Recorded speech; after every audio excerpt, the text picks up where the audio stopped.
వంటింట్లో నిలబడి 7 to 8 అద్భుతమైన బ్రేక్ఫాస్ట్ రోజు ఇప్పుడు కూడా ఆ బోర్డు ఉంటుంది, ఆ బోర్డులో ఎగ్జాక్ట్లీ నేను టైమింగ్స్ అవి చూసాను అండ్ మెన్యూ కూడా. అంటే అది ఎందుకు పెట్టిందంటే ఆమె సిస్టమ్స్లో ఎక్స్పర్ట్. పెద్ద జాయింట్ ఫ్యామిలీ ఉండేది ఇక్కడ, ఉన్నారు ఇప్పుడు కూడా ఉన్నారు, వాళ్ళిద్దరు బ్రదర్స్ ఉన్నారు, వాళ్ళ వైఫ్స్ ఉన్నారు, ఒక ఆయన పోయాడు మధ్య. గొడవ అవుతుంది కదా, ఒక కిచెన్ ఉంటే ఇంట్లో ఎక్కడైనా గొడవ స్టార్ట్ అయితే వంటింట్లోనే. సో ఆమె టైం టేబుల్ సెట్ చేసింది, అందరినీ ఒక పార్లమెంట్ సెషన్ పెట్టి ఇవాళ ఇది పెడదాం, ఇవాళ పొంగల్, రేపు దోశలు, ఎల్లుండి ఊతప్పం, ఒకటే బ్రేక్ఫాస్ట్ అంతే, ఒకటో రెండో ఏదో ఒకటి అందరూ decide.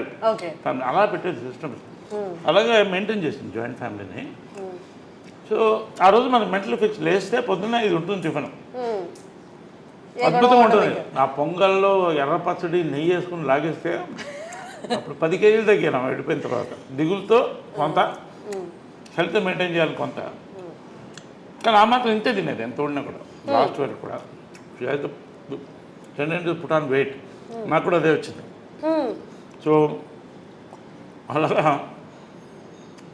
And breakfast was and lunches were grand. అంటే గ్రాండ్ అంటే లంచ్ బాగా హెవీగా ఉండేది. ఒక 5-6 varieties non vegs, sorry 5 variety, 1-2 variety non veg, బంతి భోజనంలా ఉండేది అందరూ. ఇది కృష్ణగారి చీర. కృష్ణగారు ఇక్కడ కూర్చునేవాళ్ళు, అమ్మ ఇక్కడ కూర్చునేది, అందరు కూర్చునేవాళ్ళు, అంకుల్స్ అంతా కూడా అందరు తినేవాళ్ళం. మహేష్ వాళ్ళందరూ కూడా, మహేష్ లవ్స్ దర్ ఫుడ్, చాలా ఇష్టం. ఏది ఫేవరెట్ ఫుడ్ మహేష్గా? అమ్మగారు చేసే దాంట్లో బిర్యానీ, గోంగూర మాంసం, గారే. కృష్ణ గారికి కూడా చాలా ఇష్టం. కృష్ణ గారికి చాలా ఫుడ్ ఇష్టం, మహేష్ కూడా అంతే, చాలా లైక్ చేసాడు. పిన్ని అని పిలిచేవాడు. నిజంగా used to love that bonding was there in the family throughout. Sir అది కానీ ఇప్పటికీ బయట ఆడియన్స్కి చూస్తున్న వాళ్ళకి అర్థం కాని విషయం ఏంటి అంటే కృష్ణ గారి ఫ్యామిలీ మీరు ఎక్కడ ఆ తేడానే కనిపించదు. ఎంత కలిసిపోయారు అంటే బయట చూసే వాళ్ళకి ఆ తేడా కనిపిస్తుంది, కానీ మీరు మాట్లాడుతున్నప్పుడు కానీ, మీరు కలిసినప్పుడు కానీ, మీరు ఇప్పుడు ఎక్స్ప్లెయిన్ చేస్తున్నప్పుడు కానీ ఇదంతా ఒక ఫ్యామిలీ అన్నట్టు ఉంది. ఒక ఫ్యామిలీ ఎట్లా సరే అది ఎట్లా సాధ్యం? అది జనరల్లీ ఒక కాన్సెప్ట్ అంటే blood is thicker than water అని. Blood is thicker than water, అది ఓకే. బట్ అంతకన్నా ఆత్మ బంధువులు అంటారు కదా, పెద్దవాళ్ళు కరెక్ట్గా ఉంటే వాళ్ళ ఉద్దేశాలు ఆటోమేటిక్గా కంటిన్యూ అవుతుంది, తరతరాలు వాళ్ళు కంటిన్యూ చేయాలి. అంటే what is success of Krishna గారు అండ్ మదర్ లవ్? నిస్వార్థత.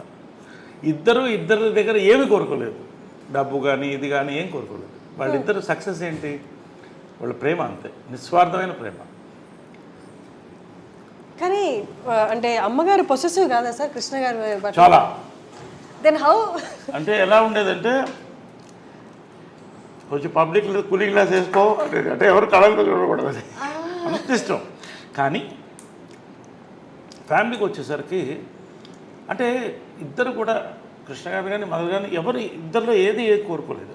మనందరం కలిసి ఉండాలి, అందరం బాగుండాలి అని కూడా అదే చెప్పింది. పెళ్లి చేసుకున్నప్పుడు కూడా already we have a family, ఇది ఫ్యామిలీ కలిసి ఉండాలి. చిన్నప్పుడు అప్పుడు ఇంకా మహేష్ పుట్టలేదు, రమేష్, పద్మ, మా అందరినీ కలిసి వీళ్ళు డ్రైవ్-ఇన్ హోటల్ మెడ్రాస్లో తీసుకెళ్ళి టిఫిన్ పెట్టేవాళ్ళు సండేస్ ఖాళీ ఉన్నప్పుడు, అందరు కలిసి అలా తిప్పేవాళ్ళు. సో ఆ బాండింగ్ కంటిన్యూ అయింది.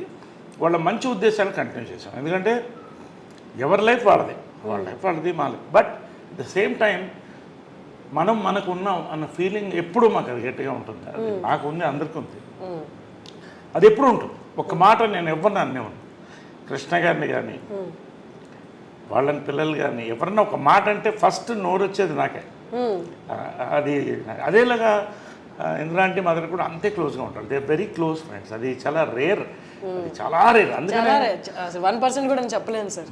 ఇంతమంది ఇంత ఒకటే భావాలతో ఉండడం అనేది అది వాళ్ళ గొప్పతనం అంటారు పెద్దవాళ్ళు అందరూ. కృష్ణ గారు కానీ మదర్ కానీ ఇంద్రాంటి కానీ అందరూ ఆ పద్ధతిలో పెంచారు. ఎవరికి తక్కువ చేయలేదు, అందరినీ ప్రేమించారు. మహేష్ అంటే అమ్మకి అమితమైన ప్రేమ. అందుకే ఆ కట్అవుట్ అది ఎవరో ఫ్యాన్స్ ఇస్తే అది అలాగే కదలకూడదు అని పెట్టింది. ఇంట్లో బ్యూటీ ఏంటంటే ఇది ఇల్లు లాగా నేను ఫీల్ అవ్వను, దేవాలయంలోనే ఫీల్ అవుతా. ఒక మ్యూజియం, ఒక దేవాలయం. అన్నీ ఏ గోడ చూసిన మెమరీస్ ఆమె ఉన్నాయి. ఎక్కడ ఆమె ఏమేమి పెట్టిందో ఒక్కటి కూడా కదపలేదు, అలాగే ఉంచేసాను, అలాగే ఉంచేసాను ఏది. ఎందుకంటే అలా ఆ మెమరీతో ఉండాలండి. ఇన్ఫ్యాక్ట్ పైన కూడా వాళ్ళు రూమ్ ఖాళీ అయిన తర్వాత యాక్చువల్ షిఫ్ట్ అవ్వాలి, నేను వెళ్ళలేకపోతాను, ఎనర్జీ అది అలాగే ఉంచేసాను. వాళ్ళ జ్ఞాపకం అక్కడ వెళ్ళి కూర్చొని ఒక హాఫ్ అన్ అవర్ నవ్వుకుంటాను, ఫీల్ అవుతాను, ఏడుస్తాను ఒక్కోసారి. అక్కడ జరిగిన బ్యూటిఫుల్ మూమెంట్స్ దాంట్లో. So I live in this moments in this house. Sir